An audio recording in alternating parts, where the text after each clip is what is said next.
Welcome back to my channel SG family. জয় শ্রীকৃষ্ণ, রাধে রাধে বলে আজকের সকালটা আমরা শুরু করি। চলো, তো সবাইকে জানাই গুড মর্নিং, শুভ সকাল। আর তার সাথে সবাইকে জানাই অনেক অনেক শুভেচ্ছা, অনেক অনেক অভিনন্দন। তো বন্ধুরা, সবাই কেমন আছো? আশা করি ভালোই আছো, আমিও ভালো আছি।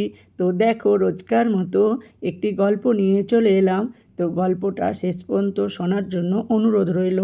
গল্পটা প্রথমে শুনে বা বুঝে মনে হলো যে সত্যি ঘটনাটা সত্যি ঘটনা। তারপরে কিছুটা গল্পের মধ্যস্থলে যাবার পর বুঝলাম না, এটা গল্প না, এটা স্বপ্ন ছিল। মানে এটা সত্যি না, এটা স্বপ্ন ছিল। তো লাস্টের দিকে মনটা খুব খারাপ হয়ে গেল যে গরিবের স্বপ্ন কিন্তু সত্যি হলো না, সব স্বপ্ন সত্যি হয় না।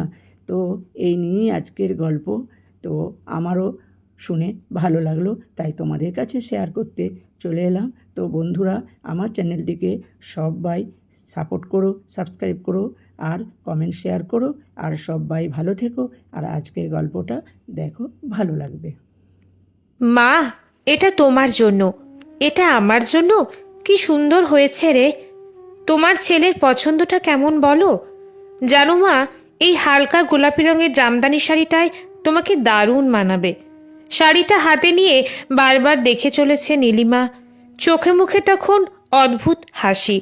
ছেলে চাকরি পেয়ে এই প্রথমবার মায়ের জন্য শাড়ি কিনেছে। নীলিমা শাড়িটা নাকের কাছে ধরে নতুন শাড়ির গন্ধে তখন বিভোর। খুব সুন্দর সুরে লাজুক ভঙ্গিতে জিজ্ঞেস করে, হ্যাঁ রে অপু, এটা আমাকে মানাবে তো? মায়ের দিকে তাকিয়ে অপু হাসছে। অপুর হাতে তখন অন্য আর একটা শাড়ির প্যাকেট। অন্য শাড়ির প্যাকেটটা খুলে লালপাড় সিল্কের শাড়িটা বের করে মায়ের গায়ের ওপর ফেলে জিজ্ঞেস করে, মা, এই শাড়িটা কেমন লাগছে? নীলিমা তখন হাতের শাড়িটা রেখে লালপাড় শাড়িটার দিকে তাকিয়ে জিজ্ঞেস করে, এটা আবার কার জন্য এনেছিস? অপু মায়ের দিকে তাকিয়ে আছে একদৃষ্টে। কি যেন একটু ভেবে নিয়ে অপু বলল, তোমার মনে আছে মা, বছর 3 আগে ঘোষালবাড়ি দুর্গাপুজোতে আমাদের সকলের নিমন্ত্রণ ছিল। বিজয়া দশমীর দিন ঘোষালগিন্নি লালপাড় একটা শাড়ি পরে দুর্গামাকে বরণ করছিল। তুমি ঘোষালগিন্নির দিকে তাকিয়ে আমাকে বলেছিলে, অপু দেখ দেখ, তোর বড় মাকে ওই লালপাড় শাড়িতে কি সুন্দর মানিয়েছে। ওই শাড়িটাকে বলে পিওর সিল্ক। আমি জিজ্ঞেস করেছিলাম, ওই শাড়িটা তোমার পছন্দ?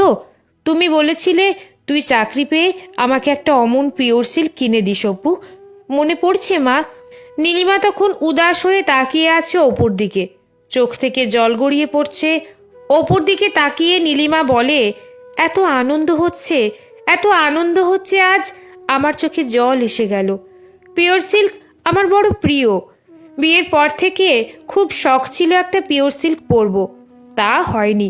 হয়নি বলবো না, তোর বাবা বলেছিল আমাকে একটা দামি পিওর সিল্ক কিনে দেবে, আমিই নিইনি। আমাদের অভাবের সংসারে পিওর সিল্ক পরাটা বড়ই বিলাসিতা।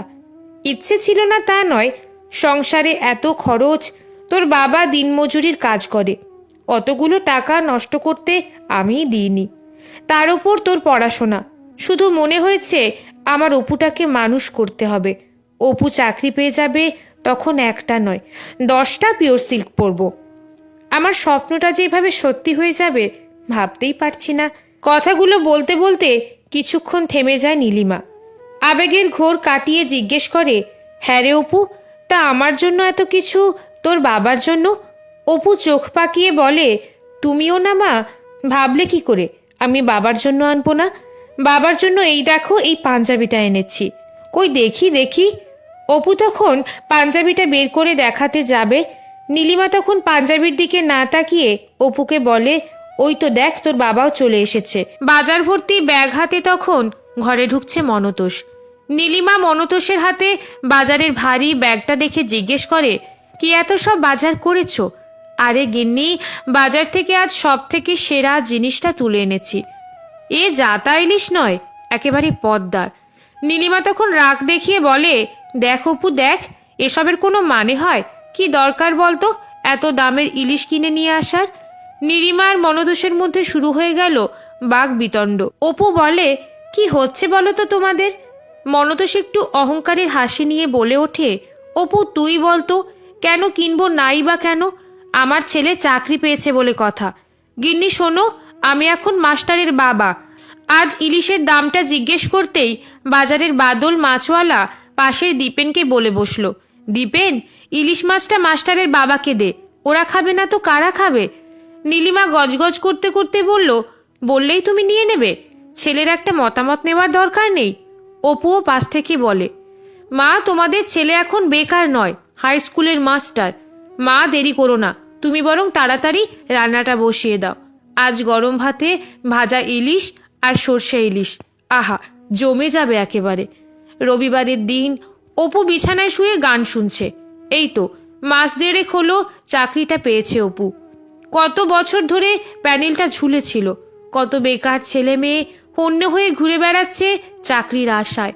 উচ্চশিক্ষিত বিএড ডিগ্রিধারীরা যোগ্যতার পরিচয় দিয়ে রাস্তায় বসে আছে, অথচ নিয়োগ পায়নি। কত ছেলে মেয়ে তো চাকরির বয়স পার করে ফেলে ডিপ্রেশনের নীল খাতায় নাম লিখিয়ে ফেলেছে। বিষিয়ে গেছে যেন শরীর মন সব। অপু তখন মনে মনে ভাবছে সেসব কথা। এদিকে রান্নাঘর থেকে ভেসে আসছে ভাজা ইলিশ মাছের গন্ধ। মা ডাকলেই অপু গিয়ে বসবে খাবার টেবিলে। ইলিশের তেল দিয়ে গরম ভাত, আহা, পদ্মা নদীর ইলিশ। নীলিমা ডাক দেয়, অপু, এই অপু। অপু চোখ চেয়ে তাকিয়ে দেখে মা সামনে দাঁড়িয়ে। রোগা হাত, দুর্বল শরীর, ছেঁড়া শাড়িটা চাদরের মতো করে গায়ে জড়িয়ে নিয়ে ক্ষীণ কণ্ঠে নীলিমা বলে, আর কত বেলা পর্যন্ত ঘুমিয়ে থাকবি অপু? একবার নিয়ে চল না বাবা ডাক্তারের কাছে। কত আর ওষুধের দোকান থেকে বলে কয়ে ওষুধ নিয়ে আসবি। অপু ধড়পড় করে উঠে বিছানায় বসে। স্বপ্নটা ভেঙে যায়। ঘড়ির দিকে তাকিয়ে অপু দেখছে তখন প্রায় সকাল 8:30। অপু চুপ করে আছে। নীলিমা বলে, কতদিন এভাবে চলবে বলতো? এবার তো কিছু একটা কর। না খেতে পেয়ে মরা ছাড়া উপায় নেই আর। তোর বাবার শরীরটাও ভালো যাচ্ছে না। ওই দুটো টিউশন করে আর কতদিন? স্বপ্নের আচ্ছাদন কাটিয়ে বাস্তবের মাটিতে মুখ থুবড়ে পড়ে অপু। মাকে বলে, চিন্তা করো না মা, আর কটা দিন অপেক্ষা করো, দেখবে এবারে কিছু একটা হবে। না রে অপু, আমাদের আর মিথ্যে স্বপ্ন দেখাস না। আমাদের অনেক বড় কিছু চাই না, দুবেলা খেয়ে পরে একটু ভালো থাকতে চাই। তুই বরং ওই স্কুল মাস্টার হওয়ার আশা ছেড়ে দে বাবা। দেখতে দেখতে বয়স তো 30-এর ঘর পেরোলো। আচ্ছা মা, ভোরের স্বপ্ন নাকি সত্যি হয়? জানি না, আমাদের মতো মানুষের স্বপ্ন দেখাটাই বিলাসিতা। স্বপ্ন কখনো সত্যি হবে না। কথাগুলো বলে নীলিমার রোগা জীর্ণ শরীরটা অপুর চোখের আড়ালে গিয়ে দাঁড়ালো। নীলিমার কথাটা কানে নয়, সজোরে বুকে এসে বিধে অপুর। অপু ভাবে, কি হলো এতদূর পড়াশোনা করে? নামের পাশে MA BEd ডিগ্রিটার মূল্য কি? নিজেকে অপরাধী মনে হচ্ছে আজ। মিথ্যে স্বপ্ন দেখিয়েছিলাম বাবা মাকে। সত্যিই তো, স্বপ্নটা আসলে স্বপ্নই, সে ভোরের হোক বা রাতের। আর নয়, রঞ্জন কাকুর হোটেলে একটা বিশ্বস্ত ছেলের দরকার ছিল হিসেব নিকেশ দেখার জন্য। আজই গিয়ে বলতে হবে, পরে অন্য ভালো কিছু কাজ একটা দেখে নেওয়া যাবে। সত্যিই তো, আমার মতো মধ্যবিত্ত ঘরের ছেলে মেয়েদের স্বপ্নগুলো এভাবেই বিষিয়ে গেছে স্বপ্নের নীল গ্রহে। কত পরিবার আশার জাল বুনেছিল, হয়তো সুদিন ফিরবে, একটু গর্বের হাসি হাসবে। একটা প্রজন্ম শুধু বেঁচে থাকবে মৃত হয়ে, আর একটা প্রজন্ম হয়তো সেই লাইনে দাঁড়ানোর জন্য প্রস্তুতি নিচ্ছে। আর হ্যাঁ, এটাই সত্যি।